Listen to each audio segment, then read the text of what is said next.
لا حول ولا قوة إلا بالله العلي العظيم أعوذ بالله من الشيطان الرجيم بسم الله الرحمن الرحيم الحمد لله رب العالمين والصلاة والسلام على أشرف الأنبياء والمرسلين وخاتم النبيين أبي القاسم محمد اللهم صل على وطيبين الطاهرين المعصومين ولعنة الله على أعدائهم أجمعين من الآن إلى قيام يوم الدين أما بعد فقد قال الله سبحانه تبارك وتعالى في كتابه المجيد والفرقان الحميد بسم الله الرحمن الرحيم الف لام میم ذلك الكتاب لا ريب فيه هدى للمتقين الذين يؤمنون بالغيب ويقيمون الصلاة ومما رزقناهم ينفقون صدق الله العلي العظيم وصدق الله على المرسلين والحمد لله رب العالمين. سامعین کرام السلام علیکم ورحمۃ اللہ وبرکاتہ. ماہ رمضان المبارک کی آج 3 تاریخ ہے. پروردگار عالم آپ سب کو سلامت رکھے اور جس صورت سے آپ ہمارے ساتھ اظہار محبت فرماتے ہیں پروردگار عالم آپ کے ساتھ بھی اسی صورت سے اظہار محبت فرمائے، اپنی کرامتوں کا آپ کو مستحق قرار دے، اپنی نعمتیں بے پایاں برکتیں آپ پر نازل فرمائے.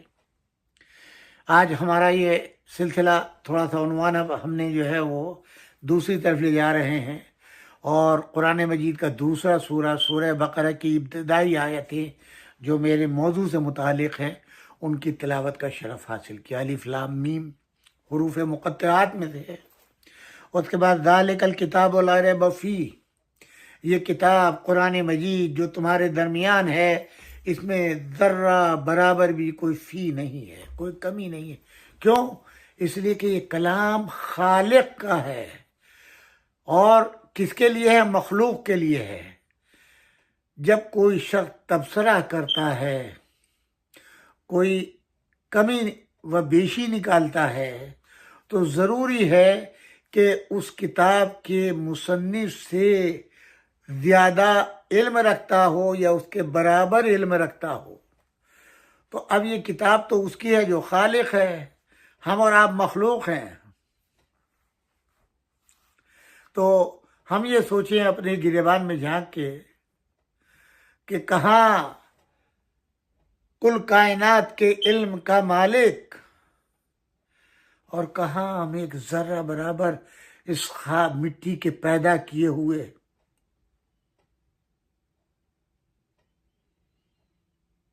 اس کا علم لامحدود، ہمارا تھوڑا سا علم. اب یہاں میں ایک مثال دیتا جاؤں. امام حسن عسکری علیہ السلام کے زمانے میں ایک سر پھرا، میں تو سر پھرا ہی کہوں گا، اسحاق کندی. آپ جانتے ہیں نا امام حسن عسکری علیہ السلام ہمارے اور آپ کی 11ویں امام. ان کے زمانے میں یہ سر پھرا بے حد قابل، اس کے مقابل کوئی دوسرا نہیں ہے. اس نے ایک کتاب لکھی تناقص القرآن کے نام سے. قرآن میں تنقیصیں نکالی.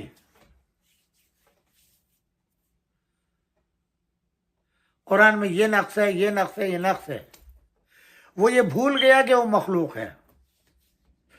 ظاہری علم کے اوپر اس نے بھروسہ کیا اور ایسا تکبر پیدا ہوا کہ مجھ سے بڑا عالم کوئی نہیں. 20 سال کی محنت میں اس نے کتاب تیار کی. تمام مسلمانوں کے اندر جو ہے ایک بے چینی پھیل گئی اور اب وہ اسے کمپائل کرنے لگا کتاب کو، اور لوگوں میں جو اہل علم طبقہ تھا ان میں ایک پریشانی پیدا ہو گئی، اگر یہ کتاب منصح شہود پر آ گئی تو کیا ہوگا؟ قرآن کے خلاف.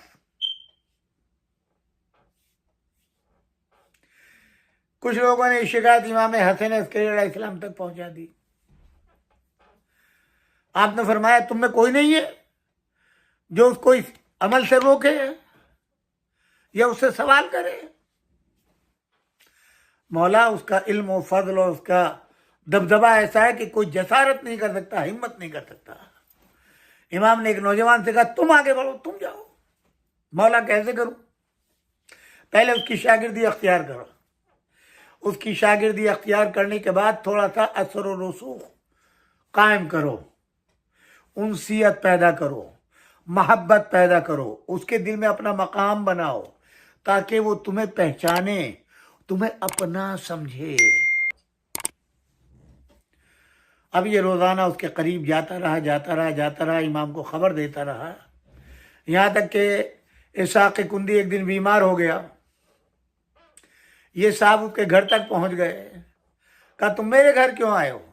ان کا حضور درس کے لیے نہیں آیا ہوں، میں آپ کی بیماری کو سن کر آپ کی عیادت کے لیے آیا ہوں، آپ کی خدمت کرنے کے لیے آیا ہوں۔ بہرحال اس نے شکریہ ادا کیا، آ جاؤ۔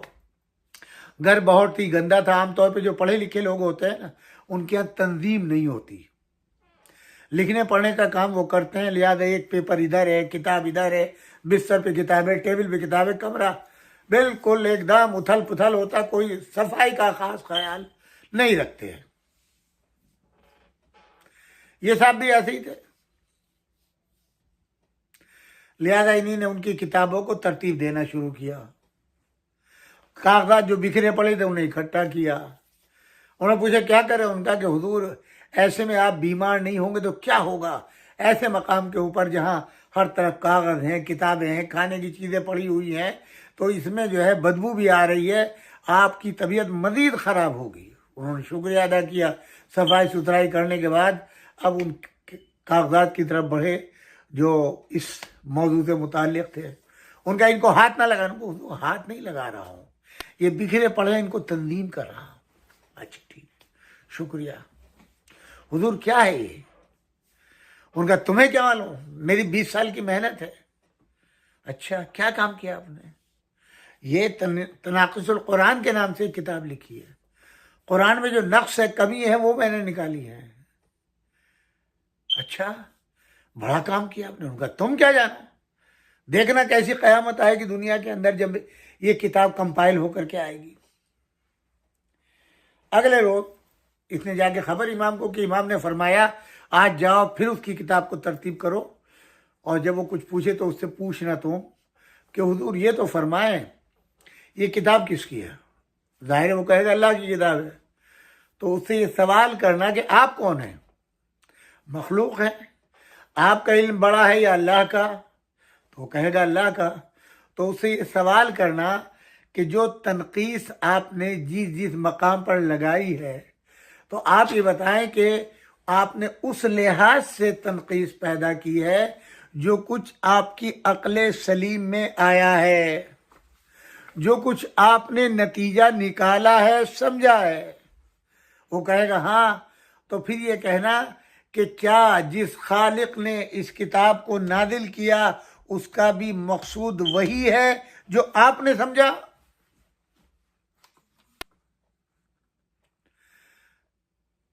اور اگر وہ مقصود نہیں ہے جو آپ نے سمجھا ہے تو پھر اللہ کا مقصود کچھ اور ہوگا، آپ کا مقصود کچھ اور ہے۔ بھائی اتنا کہہ کے چھوڑ دینا۔ چنانچہ اس نے ایسا ہی کیا، یہ گیا کتاب کو دیکھا، پیپر ترتیب دینا شروع کیے۔ ان کا استاد محترم یہ کیا؟ ان کا کہ تمہیں کیا معلوم کیا ہے یہ میری جمع پونجی ہے پوری زندگی کی، 20 سال محنت کی ہے۔ اچھا جب سب ان کا حضور ایک سوال کرتا بولے کیا اللہ بڑا عالم ہے یا آپ؟ کیا مطلب اللہ بڑا عالم ہے؟ کہا اگر اللہ بڑا عالم ہے تو جو کچھ آپ نے اپنے علم، اپنے عقل کی بنیاد پر آیت کا مفہوم سمجھا ہے، نتیجہ نکالا ہے، تو جب یہ کلام اللہ کا ہے تو کیا اللہ کی وہی مراد ہے جو آپ نے سمجھا؟ ایک مرتبہ حیران ہوا، سمجھ میں آیا کہ کیا بات کر رہا ہے۔ ایک مرتبہ پوچھتا ہے کہ یہ سوال کس نے کیا؟ تو میں خود کر رہا ہوں۔ نہیں، تو میرا شاگرد ہے، آج تک 20 سال سے یہ سوال میرے ذہن میں نہیں آیا، تیرے ذہن میں کیسے آ گیا؟ تب اس نے کہا کہ ہاں، یہ سوال مجھے تعلیم دیا ہے امام حسن عسکری علیہ السلام نے۔ یہ مقام ہے اہل بیت اطہار علیہ السلام کے علم کا۔ فوراً اس پورے مسودے کو 2 روایتیں کیے کہ پھاڑ کے دریا میں پھینک دیا، ایک یہ کہ جلا دیا۔ کہ بے شک ان کا علم جو ہے وہ رسول اللہ کا علم ہے، اور رسول اللہ کا علم اللہ کا عطا کردہ ہے، ہمارا جو ہے علم وہ یہاں کا علم ہے۔ خیال فرمایا آپ نے؟ تو یہ چیز ہے اللہ کو اس کے صفات کے ساتھ ایمان لانا. جب اس کا کلام ہے اس میں کوئی شک و شبے کی گنجائش نہیں ہے، کوئی امکان نہیں ہے. اگر آپ ایک آیت کا انکار کر دیں تو گویا آپ نے پورے دین کا انکار کر دیا، قرآن کا انکار کر دیا. ایک آیت پہ اگر آپ شک پیدا کر دیں تو آپ نے پورے قرآن کو مشکوک بنا دیا، اور اب آپ مسلمان کہلانے کے مستحق نہیں ہیں. اسی طریقے سے اہل بیت اطہار علیہ السلام ہے، رسول اللہ علیہ السلام ہے. جیسے قرآن کے اوپر شک نہیں کیا جا سکتا، ویسے ہی ذات پیغمبر صلی اللہ علیہ وآلہ وسلم پر شک نہیں کیا جا سکتا، اہل بیت اطہار علیہ السلام پر شک نہیں کیا جا سکتا. جیسے قرآن کی ایک آیت کا انکار اسلام سے خارج ہو جانے کا سبب بن جاتا ہے، ویسے ہی فضائل رسول اللہ، فضائل اہل بیت اطہار، فضائل امیر المومنین علی ابن ابی طالب کا منکر بھی اسلام سے خارج ہو جاتا ہے. اگر کوئی ذات پیغمبر پر شک کرے، اگر قرآن کی ایک آیت کو کوئی مشکوک کر دے اور وہ مسلمان نہیں رہ سکتا، ویسے ہی ذات پیغمبر صلی اللہ علیہ وآلہ وسلم پر شک کرنے والا بھی مثل قرآن باہر نکل جاتا ہے اسلام سے، کہ جیسے ایک آیت کا منکر نکل جائے. ہمیں بہت ہی سوچ سمجھ کے قدم اٹھانا چاہیے. اور چونکہ ماہ مبارک ہے اور ہر جگہ کے اوپر جو ہے وہ تبلیغات ہو رہی ہیں، دروس قرآن ہو رہے ہیں، تفسیر بیان ہو رہی ہیں، اور ہم لوگ سوچتے ہیں تو بہت ہی سوال سوچ سمجھ کے کیجیے گا. کہیں آپ کا کوئی سوال ایسا نہ ہو جو قرآن پہ معترض ہو، ذات پروردگار کے اوپر، ذات نبی صلی اللہ علیہ وآلہ وسلم پر، یا ذوات مقدسہ اہل بیت اطہار پر، کہ جس سے آپ کا ایمان و اسلام خطرے میں پڑ جائے. یہ ایک ریڈ لائن ہے، اس کو کراس نہ کیجیے گا.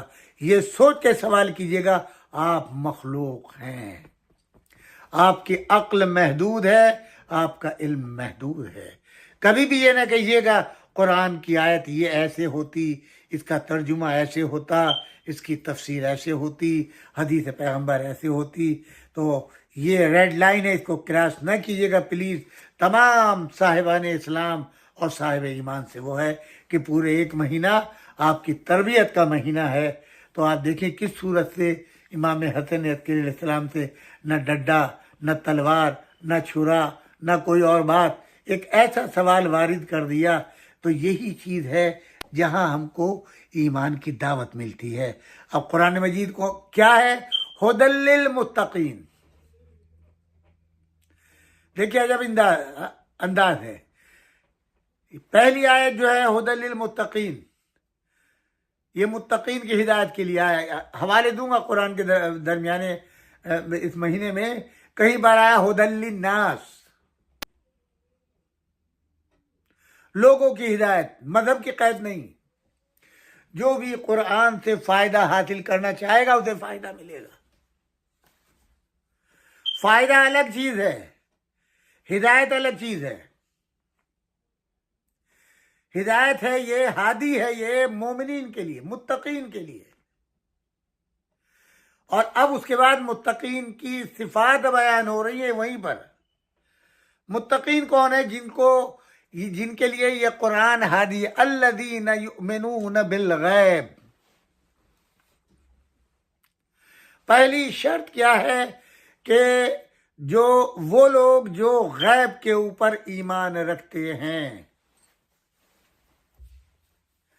اب چاہے وہ اللہ کی وحدانیت ہو، اللہ کی ذات مقدسہ ہو، یا 12ویں امام کا پردہ غیب میں ہونا، ان روایات کی روشنی میں جو حضور اکرم صلی اللہ علیہ وآلہ وسلم نے فرمائی ہیں، کیونکہ آپ کا فرمانا حرف آخر ہے اور وہی حق ہے.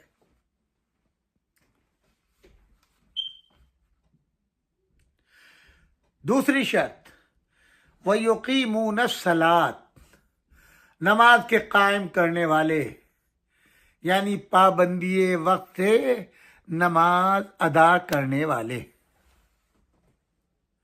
اس کے بعد تیسری صفت، یعنی غیب پر ایمان لانا کافی نہیں ہے. جب تک کہ وہ نمازوں کو قائم نہ کریں. غیب پر ایمان رکھنے کے معنی ہے نمازوں کو قائم کرتے ہیں، یعنی وہ اللہ جو غائب ہے، سامنے نظر نہیں آ سکتا، دکھائی نہیں دیتا، جو ہماری آوازوں کو سنتا ہے، ہمیں دیکھتا ہے اور ہمارے حق میں فیصلہ کرتا ہے، ان تمام چیزوں کا اظہار ہوگا. ہم اس کی الوہیت کا اقرار کر کے اس کے سامنے سجدہ ریز ہو جائیں، نماز پڑھیں شکرانے کے طور پر، تو دوسری علامت یہ ہے تو اس غیب پر ایمان کی تائید ہوگی. اور نمازیں قائم کرنے کے بعد پتہ کیسے چلے کہ واقعی آپ مومن ہیں؟ آپ سمجھیں نماز تو آپ 1000 رکعت بھی کھڑے ہو کے پڑھ لیں گے، جو تیسری شرط ہے وہ مما رزقناہم ینفقون، اور جو کچھ اللہ نے ان کو دیا ہے، اللہ نے اسے ان کو عطا کیا ہے، اور جو کچھ نازل کیا ہے اس کے اوپر وہ جو ہے وہ کیا کرتے ہیں؟ وہ اس مال کو خیرات کرتے ہیں. جو کچھ ملا ہے، یہ نہیں ہے کہ پروردگار ہمیں لاٹری نکال کے دے گا، کہیں سے مال غنیمت دے. جو کچھ ان کے پاس اس وقت موجود ہے، ابھی آپ کے پاس کوئی سائل آیا ہے، آپ کھانا کھا رہے ہیں، اسی میں جو کچھ ممکن ہے وہ دے دیجیے اس کو. آپ کی پاکٹ میں جو کچھ ہے اسی وقت دے دیجیے. یہ مت سوچئے کہ سال بھر کے آخر میں یا کل کو یا کہاں کو. کل کس نے دیکھا؟ ہو سکتا ہے اگلا قدم آپ کا جو ہے وہ موت کے منہ میں جا رہا ہو، منہ میں اگلا سانس آپ کا جو ہے موت کی دعوت ہو. کتنی مثالیں آپ کو ہم دے سکتے ہیں، اور کتنے آپ مثالیں آپ کے تجربات میں آئی ہوں گی. مین 3 چیزیں بیان کی گئی ہیں. اس کے بعد پھر آگے بڑھتے ہیں، والذین یؤمنون بما انزل الیک وما انزل من قبلک. اب یہیں پر اکتفا نہیں، اب مومن کی صفات بڑھتے جا رہے ہیں. اور ایمان لاؤ کس چیز پر؟ جو کچھ نبی اکرم صلی اللہ علیہ وآلہ وسلم پر اللہ نے نازل کیا ہے، اور اس سے قبل کے انبیاء کے اوپر نازل کیا ہے، کتب سماوی، ان پر ایمان لاؤ. وبالآخرۃ ہم یوقنون، اور آخرت کے اوپر کہ ایک دن قیامت کا وہ آئے گا جب یہ دنیا فنا ہو جائے گی، سب کچھ مٹ جائے گا، کوئی شے باقی نہیں رہے گی. کل کچھ نہ تھا تو اللہ نے خلق کیا، کل جب کچھ نہ ہوگا تو سب کو وہی اللہ موت دے گا.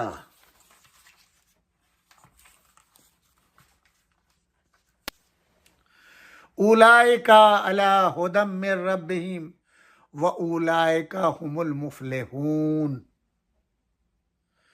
اور یہی وہ لوگ ہیں. یہ سب آپ چیزیں، اب ایک ایک چیز کو آپ خود اپنے طور کے اوپر، اپنے میں نہیں، آپ خود اپنے طور پر سوچیں اور فکر کریں.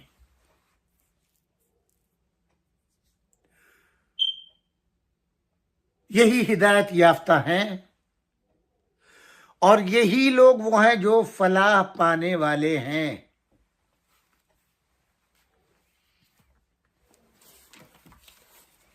خیال فرمایا آپ نے؟ یہ چیزیں جو میں نے گزاری، آپ تھوڑا سا وقت نکالیے، ماہ رمضان کا مہینہ ہے، کہ اس مہینے میں آپ جو ہیں وہ تھوڑا بہت خود بھی زحمت کریں. مومن کی علامتیں بتا دی ہیں. اللہ کے ساتھ کسی چیز کا، کسی طرح کا کوئی شرک نہیں.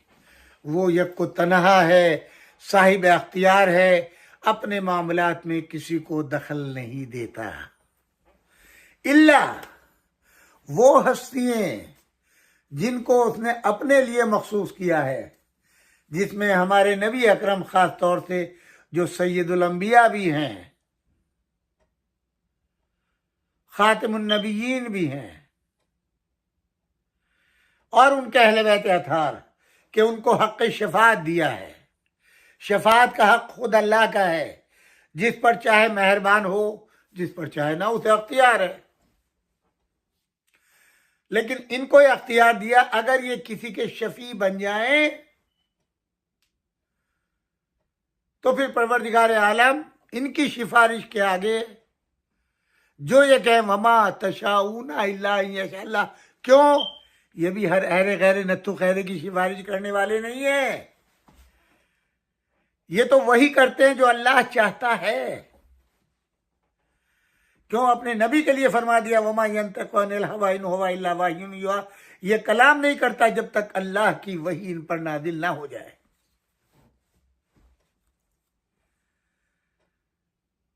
تو اب اگر ہم نے، ظاہر ہے ہم تو نہیں جانتے اللہ کون ہے، کیسا ہے، کیا ہے، اس کا علم کیسا ہے، قدرت کیسی ہے، یہ سب خبر کس نے دی؟ ہمارے اس نبی برحق نے۔ ڈائریکٹ اللہ نے اپنے کو نہیں پہچانوایا، ڈائریکٹ کتاب ہمیں نہیں دی، ڈائریکٹ دین ہمیں نہیں دیا،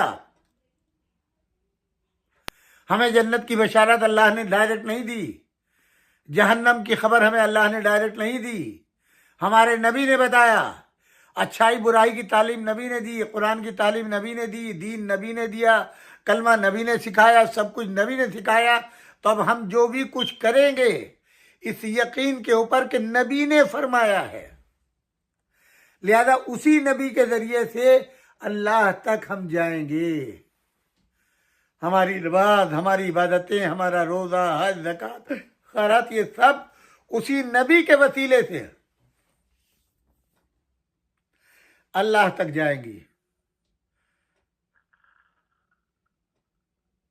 اور جب نبی کے وسیلے جائیں تو خالی اکیلے نبی نہیں، بلکہ نبی کے ساتھ دین میں جب قرآن ہمارے نبی کے لیے کافی نہیں ہوا تو وہ جو گواہی کے لیے نبی کی گواہی کس نے دی؟ یہ اللہ کے رسول ہیں۔ مکے والے کیا کہتے تھے؟ کھاتے ہیں پیتے ہیں سب کچھ ہمارے جیسے تو ہیں، دو ہاتھ دو پیر،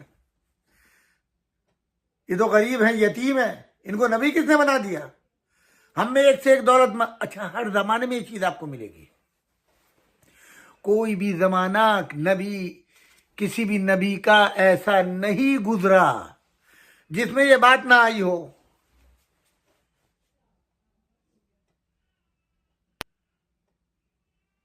وہ یہی کہتے تھے کہ ہم دولت مند ہیں، ہم خوبصورت ہیں، ہم بہادر ہیں، ہم میں سے نبی کیوں نہیں بنا؟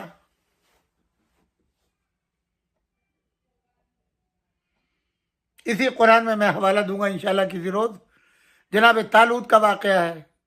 جالوت سے جنگ چل رہی تھی، اس کا ظلم و ستم عام تھا، اور جب یہ ہوا کہ وہ آئے نبی کے پاس اور کہا کہ اے نبی، اب ہم سے ظلم برداشت نہیں ہوتا، ہمیں آپ جو ہے وہ ایک جنگجو، ایک سپہ سالار، ایک سردار ہمارا بنا دیے تاکہ ہم اس کی معیت میں جنگ کریں۔ تو اللہ نے وہی کی اور جناب طالوت کو نبی بنا دیا، سربراہ بنا دیا۔ اب یہ پتلے دبلے سے آدمی، قد بھی زیادہ بڑا نہیں، اور وہاں ایک سے ایک لہیم و شہیم جنگجو، جب انہوں نے کہا ہے ان کو بنا دیا، یہ تو غریب آدمی ہے، کھانے پینے کی تو روٹی نہیں اس کے پاس، ہم میں ایک سے ایک رئیس، جانباز، خوبصورت خاندان۔ اللہ نے کیا جواب دیا؟ نہ دولت، نہ تمہاری شجاعت، نہ تمہارا خاندان، نہ تمہاری بہادری، بلکہ کیا؟ ایک علم اور ایک قویل جثہ، قوت، طاقت، یہ دو چیزیں ہم نے اس میں پائی، اس لیے اس کو سردار بنایا۔ تمہاری خاندانی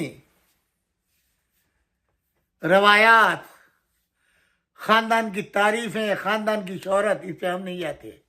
تم کس قبیلے سے ہو، کہاں سے ہو، کس ملک سے، کس زمین سے، ہم اس پہ بھی نہیں جاتے۔ تمہارے پاس کتنی دولت ہے، ہم اس پہ بھی نہیں جاتے، ہم سے کوئی مطلب نہیں ہے بھائی۔